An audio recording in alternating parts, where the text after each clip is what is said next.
प्यार का सागर है, तू प्यार का सागर है। तेरी एक बूंद के प्यासे हम, तेरी एक बूंद के प्यासे हम। लौटा जो दिया तूने, लौटा जो दिया तूने। चले जाएंगे जहाँ से हम, चले जाएंगे जहाँ से हम। तू प्यार का सागर है, तू प्यार का सागर है। तेरी एक बूंद के प्यासे हम, तेरी एक बूंद के प्यासे हम। तू प्यार का सागर है।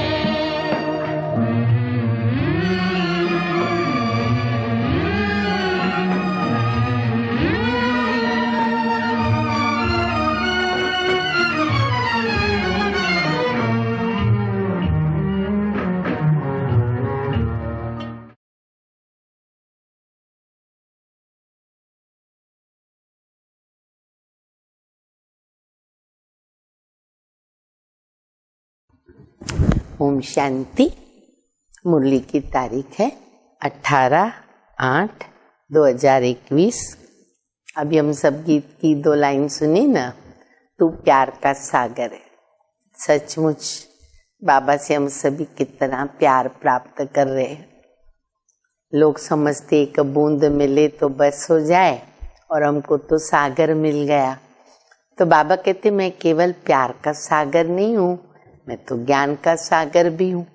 और बाबा तो हर गुणों में सागर, भंडार, खान है। जितने भी गुण कहो सब में बाबा को हम सागर कहते हैं। तो ऐसे ही बाबा बहुत अच्छी ज्ञान की मीठी मीठी शिक्षाएं भी दे रहे। फिर बाबा कहते बच्चे परचिंतन की बातों में अपना टाइम वेस्ट नहीं करो, अब समय बहुत कम है। परचिंतन को छोड़ो, अपने कल्याण की चिंता करो। मेरा कल्याण कितना हुआ, मेरी प्रगति कितनी हुई है। और सेवा की भी बाबा युक्तियां बताते रहते हैं। तो मीठी मीठी शिक्षाएं जो अति आवश्यक है। जैसे बाबा ने एक और आज बात बताई है कि जैसे बाबा हमें सिखाते हैं ना, कर्म इंद्रियों को हमें शीतल बनाना है क्योंकि चंचल हो गई है। तो बाबा कहते कि हम बच्चे हठ से कर्म इंद्रियों को शीतल नहीं बनाते, बाबा की याद से। जितना आत्मिक स्थिति रहेगी, देह अभिमानी रहेंगे, बाबा को याद करेंगे, ऑटोमेटिकली कर्म इंद्रियां शीतल होती है। और ये बहुत जरूरी है। अशरीरीपन का अभ्यास उसके लिए चाहिए। सुनेंगे बाबा की मुरली। मिठे बच्चे, परचिंतन छोड़, अपना कल्याण करो। इतनी आदत पड़ गई है आत्मा को पराया चिंतन, अपना नहीं करते, दूसरे का फट से आ जाता है बुद्धि में। हमें अपना चिंतन करना, अपनी घोट नशा चढ़े। पर चिंतन छोड़, अपना कल्याण करो। तुम सोने के जैसा बनकर औरों को भी रास्ता बताओ। प्रश्न है, अशरीरी बनने का अभ्यास जो बच्चे सदा करते रहते हैं, अशरीरी बनने का अभ्यास जो सदा करते रहते हैं ना, उनकी मुख्य निशानी सुनो। बाबा कहते वे हठ से अपनी कर्म इंद्रियों को वश नहीं करते। जो बच्चे अच्छी तरह याद करते, अशरीरीपन का अभ्यास करते, लेकिन उनकी कर्म इंद्रियां स्वतः शीतल हो जाती है, पता ही नहीं चलता, ऑटोमेटिक होती जाती है। हम आत्मा भाई भाई है, यह स्मृति स्वतः ही रहती है, धारणा होती जाती है। देह अभिमान है न, छूटता जाता है, छोड़ना नहीं पड़ता। आप ही छूटता है। कैसे? अशरीरीपन का अभ्यास करने से नाम रूप का नशा खत्म हो जाता है और दूसरों की याद भी नहीं आती। कितने फायदे बता दिए बाबा ने, तो अंडरलाइन करो। सारे दिन में अशरीरीपन का अभ्यास करना है, करना है, करना है।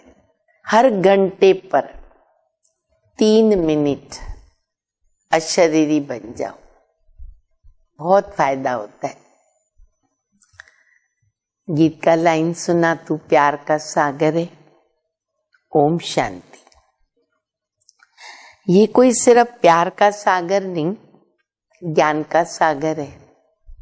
ज्ञान और उसके सामने शब्द है अज्ञान। ज्ञान को दिन, अज्ञान को रात कहेंगे। ज्ञान अक्षर अच्छा है, ज्ञान माना समझ, अच्छा है। अज्ञान अक्षर बुरा है, उसकी भेंट में तो बहुत बुरा हो गया। आधा कल्प है ज्ञान की प्रालब्ध, आधा कल्प है अज्ञान की प्रालब्ध, रावण का राज्य। अज्ञान की प्रालब्ध में दुख है। देखो दुनिया में भी जो बेसमझ होते हैं ना, कहते नहीं ये तो बेसमझ है, इसके पास समझ ही नहीं है, तो वो गलत काम करते रहते, तब कहा जाता है। और गलत काम करेंगे तो दुखी होंगे। तो आधा कल्प हम अज्ञान की प्रारब्ध में चलते दुखी होते हैं। ज्ञान की प्रारब्ध में सुख है। ये तो बहुत सहज समझने की बातें हैं। दिन है ज्ञान का और रात है अज्ञान का। ये भी तो किसको पता नहीं। ज्ञान किसको कहा जाता और अज्ञान किसको कहा जाता, ये बेहद की बातें। एक होती है हद की बातें, कॉमन, चलते फिरते, कई बातों की ज्ञान समझ आवश्यक होती, और ये बाबा जो बेहद का ज्ञान देते, तो यहाँ बेहद का भी बात है, ज्ञान और अज्ञान। तुम सबको समझाते हो कि ज्ञान क्या और भक्ति क्या। ज्ञान से पूज्य बनते, जब पूज्य बनते तो पूजा की सामग्री को जान जाते हो। जो भी मंदिर आदि हैं, तुम जानते हो कि ये सब यादगार है। अच्छा, उनकी जीवन कहानी क्या है वो भी तुम जान गए। जो पूजा करने जाते हैं ना, वो खुद भी नहीं जानते। कोई भी देवताओं की पूजा करते, शिव की पूजा करते, जानते तो कुछ नहीं है। पूजा को भक्ति कहते। भगवान को भक्तों से मिलना है, भक्ति का फल देने। सो भगवान आकर पुजारी से पूज्य बनाता है। पूज्य सतयुग में और पुजारी कलयुग में। देखो बाबा दोनों बातें कितना सरलता से बता रहे। पूज्य सतयुग में, पुजारी कलयुग में। तुम बच्चे जानते हो आज क्या है और कल क्या होने वाला है। विनाश तो जरूर होगा, कोई भी समय हो सकता है। नोटेड पॉइंट है, विनाश कोई भी समय हो सकता है। एवर रेडी, बी रेडी रहो। तैयारी हो गई है। गाया हुआ है, अनेक कुदरती आपदाएं। अब देखो कितनी हो रही। पानी का देख लो, कितनी बाढ़ आ जाती है, कितने गांव डूब जाते, कितने एक्सीडेंट्स होते हैं। ये तो लिख देना चाहिए। गृह युद्ध, कुदरती आपदा है। अब इनको कोई ईश्वरीय आपदाएं नहीं कहेंगे, ये ड्रामा में नूंद है। लोग क्या कहते, बाढ़ आ गई, सूखा पड़ गया, भूकंप हो गया, कहेंगे भगवान की कुदरत। बाबा कहते मैं थोड़ी ऐसे काम करूंगा, ये ड्रामा में नूंद है, होना ही है। ये तो ड्रामा में नूंद है। इसमें नेचुरल कैलेमिटीज आदि सब आने वाली हैं। विनाश में भी मदद करेंगे ना। ये सब प्रकृति क्या करती है, बाबा को मदद करती है। इसीलिए अंत में प्रकृति की भी पूजा है। मूसलधार बरसात पड़ेगी, भूख मरेंगे। ज्यादा बारिश हुई तो भी भूख मरेंगे, बारिश नहीं हुई तो भी भूख मरेंगे। अर्थक्वेक होगी। देखो सब रेडी हो ना, बाबा की याद में रहेंगे, सेफ रहेंगे। अर्थक्वेक आदि सब आने वाली है। इनके द्वारा ही तो विनाश होगा। बच्चे जानते ये तो जरूर होना है, नहीं तो सतयुग में इतने थोड़े मनुष्य कैसे होंगे। जरूर इकट्ठा विनाश होगा ना, तब तो जाके थोड़े रहेंगे, सब खत्म हो जाएंगे। बच्चे अच्छी तरह जानते हैं ये सब है ना, कपड़े धोए जाएंगे। साफ सफाई हो रही है ना, कपड़े धोए जाएंगे। देखो कितने अच्छे अच्छे शब्द बाबा बता रहे हैं। अरे ये तो बेहद की बड़ी मशीनरी है, इसलिए आजकल बड़ी बड़ी मशीनें। पहले तो लोग हाथ से कपड़े धोते, सोटे होते थे, पत्थर पे धोते थे। अब देखो मशीनें बन गई, बेहद की मशीनरी।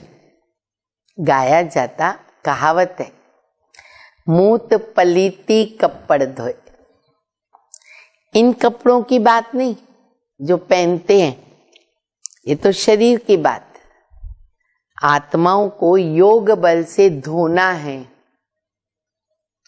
इस समय 5 तत्व तमो प्रधान है, तो शरीर भी ऐसे बनते हैं। पतित पावन बाबा आकर पावन बनाते और सब खलास हो जाते हैं। तुम जानते हो कि पावन कैसे बनते। रास्ता तो बाबा बहुत सहज बताते, मनुष्य कुछ भी नहीं समझते। जहां जहां भक्ति यज्ञ आदि होते हैं वहां जाकर समझाना चाहिए। बाबा कहते जाओ वहां जहां ये सब करते हैं, और क्या बोलो, जिनकी तुम भक्ति करते हो उनकी बायोग्राफी समझने से तुम देवता बन जाओगे। अब तुम भक्ति करते हो पर तुम खुद ऐसा बन सकते हो। उन्होंने जीवन मुक्ति कैसे पाई वो समझो, तो तुम भी जीवन मुक्ति को पा सकते हो। मंदिरों में बैठकर जीवन कहानी समझाने से ना अच्छी तरह समझेंगे। उनको जाके बताओ, और उस समय भावना भी होती है, भक्ति करते रहते, पूजा करते रहते। मंदिरों में बाबा कहते बहुत अच्छी सेवा कर सकते हो। तुम भी बाप से अभी जीवन कहानी सुनते हो, तुम बच्चों को कितनी अच्छी समझ मिलती है। परमपिता परमात्मा की जीवन कहानी कोई भी नहीं जानता, एक भी आत्मा नहीं जो बाबा को जानती हो। सर्वव्यापी कहने से जीवन कहानी थोड़ी बनती है। इधर उधर बिठा दिया, जीवन कहानी कैसे रहेगी। तुम बच्चे अब परमपिता परमात्मा की जीवन कहानी को जानते हो, अर्थात आद मध्य अंत को जानते हो। इस समय को आदि कहेंगे, जबकि बाबा आकर पतितों को पावन बनाते हैं। फिर मध्य में भक्ति का पाठ शुरू होता है। संगम से आदि शुरू हो गई, फिर द्वापर में मध्य आता है। बाबा कहते इस समय मैं आकर स्थापना करता हूँ, कराता हूँ, करण करावनहार हूँ। हाँ, प्रेरणा को करना नहीं कहेंगे, कहते ना भगवान प्रेरणा करेगा। प्रेरणा को करना, कर्म करना नहीं कहेंगे। बाबा आकर इनकी, ब्रह्मा बाबा के द्वारा इनकी कर्म इंद्रियों के द्वारा करते हैं। डू इट, करना पड़ता है। अब इसमें प्रेरणा की तो कोई बात ही नहीं है।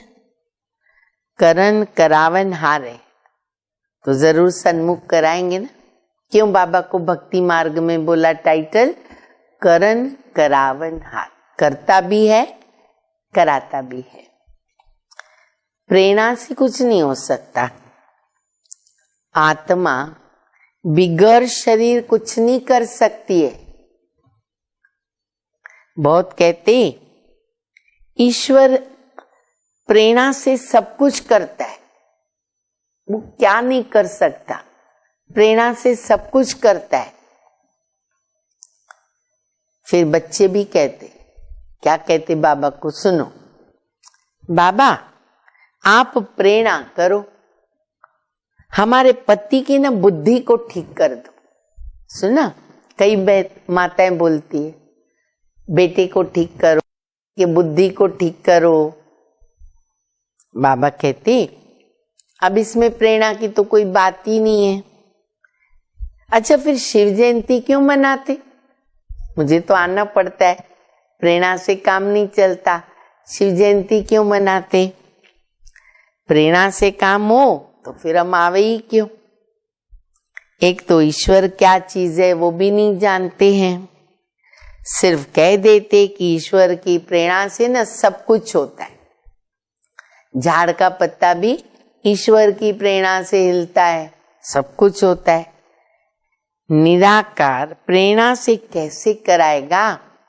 वो तो करन करावन आ रहे, आकर के रास्ता बताता है। कितनी मेहनत करनी पड़ती है बाबा को हम बच्चों के लिए। कर्म इंद्रियों से मुरली चलाते हैं, ब्रह्मा मुख द्वारा हम बच्चों को बाबा ज्ञान सुनाते, वो कर्म करते हैं। जब तक कर्म इंद्रियों का आधार न लेवे तब तक मुरली कैसे चला सकते? ज्ञान का सागर है तो सुनाने के लिए मुख तो चाहिए ना। भगवान को भी मुख चाहिए, शरीर चाहिए। अब तुम बच्चों को सारी दुनिया के आद मध्य अंत का पता पड़ा है, पूरी नॉलेज मिली है। समझते ज्ञान बिगर गति नहीं, कहावत भी है, ज्ञान बिगर गति नहीं, ज्ञान बिना गति नहीं, गुरु बिना गति नहीं। ज्ञान कौन देगा? अज्ञान मार्ग और ज्ञान मार्ग दोनों में फर्क है। फिर तीसरा शब्द बाबा कहते विज्ञान, ज्ञान अज्ञान विज्ञान। विज्ञान भी कहते, अज्ञान है अंधियारा, बाकी ज्ञान और विज्ञान माना मुक्ति और जीवन मुक्ति। मुक्ति जीवन मुक्ति को कह सकते हैं। तुमको अभी पावन बनने का ज्ञान मिलता है, तुम स्वदर्शन चक्रधारी बनते हो। क्या है हम बच्चे? स्वदर्शन चक्रधारी। कोई सुनेंगे तो वंडर खाएंगे, कहेंगे बाप रे ये लोग तो अपने को स्वदर्शन चक्रधारी मानते, ब्रह्मा कुमार कुमारियां। कई लोग ऐसे बोलते हैं, वंडर खाएंगे। कहेंगे आत्मा ज्ञान लेती है तो आत्मा जरूर संस्कार तो ले जाएगी ना। मनुष्य से देवता बनते हो तो ज्ञान रहना चाहिए, परंतु बाप समझाते हैं ये पुरुषार्थ है प्रारब्ध के लिए। प्रारब्ध मिल जाती है ना, फिर ज्ञान की दरकार नहीं रहती। अभी जरूरत है ज्ञान की, समझ की। फिर बाबा कहते जब तुम ज्ञान से ऐसे बन जाते हो, पूज्य बन जाते हो, प्रारब्ध स्टार्ट होती है, फिर ज्ञान की दरकार नहीं। सतयुग है तुम बच्चों के लिए प्रारब्ध। ये बातें सुनने से ना वंडर खाते लोग, वंडर खाते अभी मेहनत करो, अगले जन्म में हमको प्रारब्ध मिलेगी, पता नहीं कैसे होगा, ये किसने देखा है, तो वंडर भी लगता है। अब ये ज्ञान परंपरा क्यों नहीं चलता? बाबा कहते ये प्राय लोप हो जाता है, दिन हो गया फिर अज्ञान है ही नहीं, तो ज्ञान की दरकार नहीं। जब जरूरत है तब ज्ञान मिलता, फिर प्रारब्ध भोगते, वहां अज्ञान है नहीं। यह भी समझने समझाने की बातें हैं, फट से कोई नहीं समझता। शिव बाबा भारत में आते हैं, बच्चों के लिए सौगात लेके आते। बाबा हम बच्चों के लिए से कहते हैं ना, भविष्यत हथेली पर लाता हूं। तो बाबा सौगात लाते, भक्ति का फल देते। भक्ति के बाद होती है सदगति। ये विनाश भी तो जरूर होगा, बीच में है विनाश, भक्ति, फिर बाबा सदगति करते, लेकिन कलयुग का विनाश चाहिए। आसार खड़े, नजारे दिख रहे, तुम सुनते रहेंगे, चिंगारियां लगती रहेगी, 1-2 घंटे में सारा मकान जलकर भस्म हो जाता है। अब तो कितना कॉमन हो गया, मकान गिरते कैसे हैं, देखो कैसे लोग मरते हैं। ये कोई नई बात नहीं है, क्योंकि विनाश होना जरूर है, ये बहुत जरूरी है। सतयुग में होते थोड़े मनुष्य श्रेष्ठाचारी, तो श्रेष्ठाचारी बनने में मेहनत लगती है। माया ना नाक से एकदम पकड़ लेती है, ऐसे गिरने वालों को ना चोट बहुत लगती है। अचानक गिरते हैं ना, चोट लगती है, टाइम लग जाता है। बड़े ते बड़ी चोट है काम विकार, इसलिए कहते काम महाशत्रु है, यही पतित बनाता है। अच्छा, झगड़ा भी तो विकार पर ही होता है। विकार के लिए नहीं छोड़ेंगे तो जरूर कहेंगे, अरे इससे तो बर्तन साफ करे ना, वो भी अच्छा। बाबा हमेशा कहते, अगर पति घर से निकाल देता, निकल जाओ, अपवित्र मत बनो, बर्तन मांज के भी जीवन चला, ऊंच पद बनेगा। इसे तो बर्तन साफ करे अच्छा है, झाड़ू पोछा लगाएंगे, परंतु मैं तो पवित्र रहूंगी। पर इसमें बहुत हिम्मत चाहिए, ऐसे बोलने की हिम्मत चाहिए, करने की हिम्मत चाहिए। जब कोई बाबा की शरण में आते हैं तो फिर माया भी तो लड़ना शुरू करती है। 5 विकारों की बीमारी ना उछल भी खाती है। कई बच्चों को ज्ञान मिलने के बाद और विकारों की बीमारी आती है।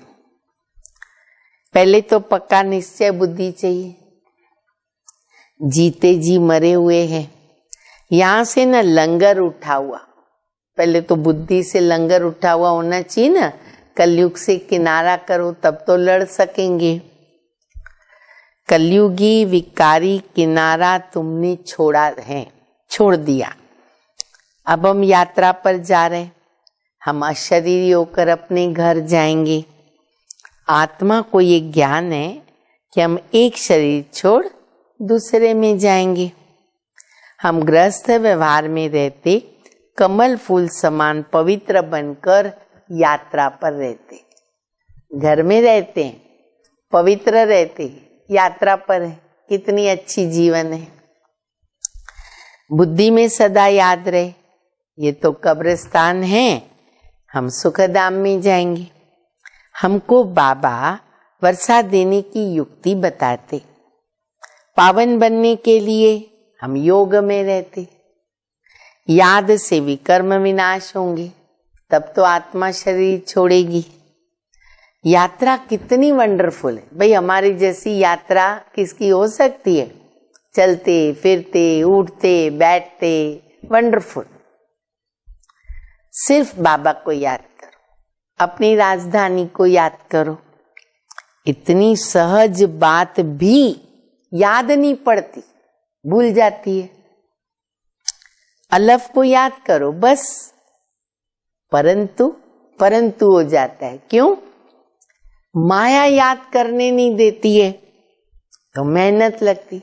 इसीलिए तो मेहनत लगती है ना, आत्मा को ज्ञान मिला, हमारा बाबा आया हुआ है, आत्मा पढ़ती है ना, आत्मा शरीर के द्वारा जन्म लेती, आत्मा भाई भाई है।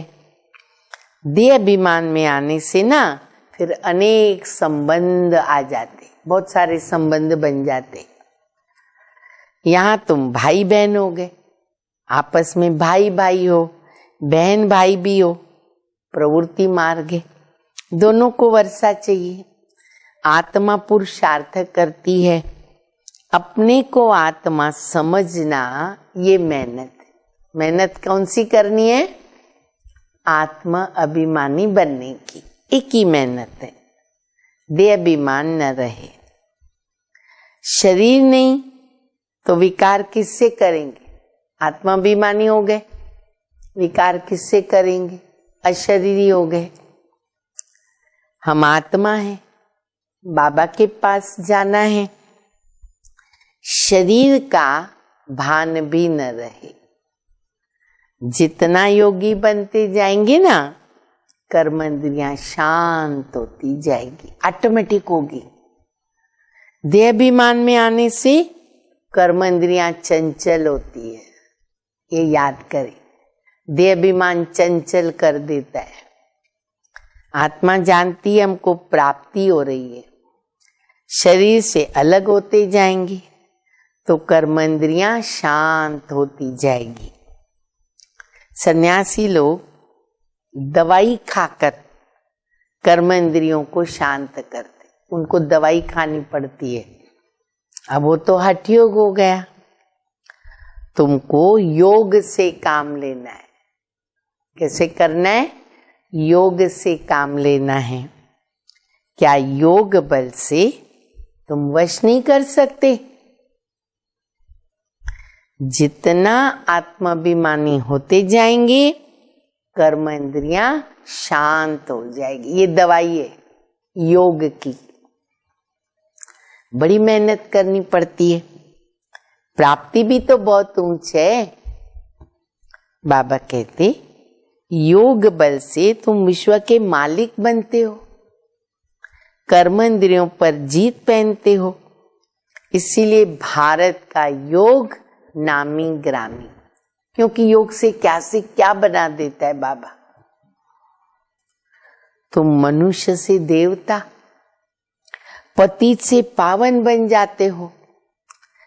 प्रजा भी स्वर्गवासी तो है ना, योग बल से तुम स्वर्गवासी बनते हो। बाहुबल से नहीं बन सकते। मेहनत कोई बहुत नहीं है। कुमारियों के लिए मेहनत तो जैसे है ही नहीं, क्योंकि वो तो पवित्र है, फ्री है। विकार में गई तो फिर बड़ी पंचायत हो जाएगी। कुमारी रहना अच्छा, नहीं तो फिर अधर कुमारी नाम पड़ जाएगा। युगल भी क्यों बने? इसमें भी तो नाम रूप का नशा आ जाता है। ये मूर्खता है। कोई कहते युगल बन के पवित्र बन के चलेंगे, क्यों? क्या जरूरत है? युगल बनने के बाद पवित्र रहने के लिए बड़ी हिम्मत चाहिए, ज्ञान की पराकाष्ठा चाहिए। बहुत हैं जो हिम्मत करते हैं, परंतु आग की आंच तो आ जाती है। कई हिम्मत करते, प्रतिज्ञा करते, थोड़ी आग की आंच आ जाती है, खेल खलास। थोड़ा सा मिस्टेक हुआ, खेल खलास। इसलिए बाबा कहते कुमारी हो ना तो बहुत अच्छा है, क्यों शादी करे? अधर कुमारी बनने का ख्याल नहीं आना चाहिए। कुमारियों का नाम बाला है, उनको देवी कहेंगे, सब पांव पड़ते हैं। बाल ब्रह्मचारी, बाल ब्रह्मचारी रहना तो बहुत अच्छा है, ताकत रहती है, पवित्रता में बहुत ताकत है। दूसरे कोई की याद नहीं आएगी, संबंध खत्म, आधे संबंध है ही नहीं। बाकी हिम्मत है अगर, करके दिखाओ। भाई आपको शादी करनी है तो बाबा क्या करे? ठीक है, वो हिम्मत करो, परंतु बहुत मेहनत है उसमें। 2 हो पढ़ते ना, 2 हो गए ना। कुमारी अगर है तो वो अकेली है। 2 से द्वैत, अद्वैत नहीं रहता, द्वैत, 2 मत, 2 विचार। जहां तक हो सके ना कुमारी होकर के रहना अच्छा है। कुमारी सेवा पर निकल सकती है, बंधन नहीं है तो कहां भी जा सकेगी ना। बंधन में पड़ने से बंधन वृद्धि को पाएगा। ऐसा जाल बिछावे क्यों जो फिर उसमें फंस पड़े। सुना सभी कुमारियों ने, कभी भूल से ये संकल्प मत करना, ऐसी जाल में फंसना ठीक नहीं है। कुमारियों के लिए बहुत अच्छा है। कुमारियों ने नाम भी निकाला है, कन्हैया। अरे भाई वाह, कन्हैया कौन? वैसे तो कहते कृष्ण को, है तो शिव बाबा, नाम गाया हुआ है। कुमारी रहना बहुत अच्छा, उन्हों के लिए बहुत सहज है। स्टूडेंट लाइफ पवित्र लाइफ भी है, बुद्धि भी फ्रेश। कुमारों को फिर क्या करना पड़े। चलो कुमारियां तो सेवा में आ गई। बाबा देखो कुमारों को भी याद कर रहे। कुमारों को क्या बनना है मालूम है? भीष्म पितामह, ब्रह्मचारी का प्रतिज्ञा, धरती आसमान हिल जाए, अपवित्र नहीं बनेंगे। भीष्म पितामह बनना है। कल्प पहले भी रहे, तब तो दिलवाड़ा मंदिर का यादगार है। अब आप बच्चों को फरमान करते, बच्चे मुझे याद करो और सब बातों को छोड़ अपना कल्याण करो। बाबा को याद करने में ही तो कल्याण है ना। भूल चूक होती है, बच्चे गिर पड़ते। तुम पर चिंतन को छोड़कर अपना कल्याण करो, दूसरे की चिंता मत करो, दूसरे चिंतन में मत जाओ। तुम सोने के जैसा बनो, औरों को भी रास्ता बताओ। सतो प्रधान बनने का ये एक रास्ता है। पावन बनने के बिगर मुक्ति धाम जा नहीं सकते। उपाय एक ही है, फिर अंत मते सो गति हो जाएगी। बाबा को याद करते करते करते शरीर छूट जाएगा। झरमुई जंगमुई छोड़ दो, तभी शरीर छूट गया तो क्या होगा? अंत मते सो गति नहीं होगी। उस चक्कर में नहीं जाना है नहीं तो अपना नुकसान करेंगे। बाबा कोई श्राप नहीं देता है, ये श्रीमत पर नहीं चलते। नोटेड पॉइंट, श्रीमत पर नहीं चलते, आप ही अपने को श्रापित करते। अपने आप श्राप लग जाता है अगर श्रीमत पर नहीं चले। तो बहुत ध्यान रखना है। कुमार कुमारियां बहुत ध्यान से मुरली सुनो, याद करो बाबा क्या कह रहे। अच्छा, मीठे मीठे सिकिलदे बच्चों प्रति माता पिता बाप दादा का याद प्यार, गुड मॉर्निंग। रूहानी बाप की रूहानी बच्चों को नमस्ते। हम रूहानी बच्चों की रूहानी बाप को, माता पिता बाप दादा को याद प्यार, गुड मॉर्निंग और नमस्ते। धारणा के लिए मुख्य सार है। पहला, निश्चय बुद्धि बन, जीते जी इस पुरानी दुनिया से अपना लंगर उठा लेना है, किनारा करना है कलयुग से। बाबा के हर फरमान को पालन करके अपना कल्याण करना है। दूसरा, दूसरों का चिंतन छोड़ अपनी बुद्धि को स्वच्छ सोने जैसा बनाना है। झरमुई जंगमुई में अपना समय नष्ट नहीं करना है। योग बल से अपनी कर्म इंद्रियों को शांत शीतल बनाना है। वरदान है, मेहमानपन की वृत्ति द्वारा प्रवृत्ति को श्रेष्ठ, स्टेज को ऊंचा बनाने वाले सदा उपराम भव। जो स्वयं को मेहमान समझकर चलते हैं, वे अपनी देह रूपी मकान में भी ना निर्मोही हो जाते। हम यहाँ मेहमान हैं, मेहमान को अपना कुछ नहीं लगता है। कार्य में सब वस्तुएं लगाएंगे लेकिन अपनेपन का भाव नहीं रहता। इधर 4 दिन के लिए गए तो देखो कैसी स्थिति रहती है। वे सब साधनों को अपनाते हुए भी जितना न्यारे उतना बाबा के प्यारे। ऐसे हमें भी रहना होगा। देह के संबंध और वैभवों से सहज उपराम हो जाते। जितना मेहमानपन की वृत्ति रहती है ना, उतनी प्रवृत्ति श्रेष्ठ और स्टेज हमारी ऊंची रहेगी। हमेशा याद रखें, हम मेहमान हैं, कब भी जा सकते, बुलावा आ सकता। स्लोगन है, अपने स्वभाव को निर्मल बना दो। अपने स्वभाव को निर्मल बना दो। हर कदम में सफलता समाई हुई है।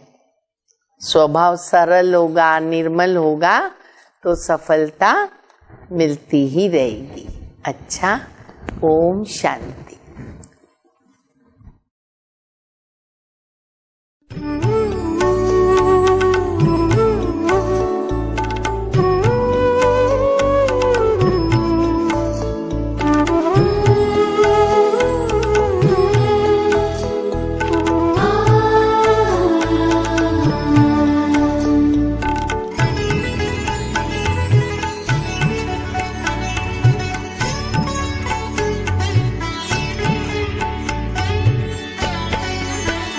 प्रभु तुमको समर्पित करते हैं,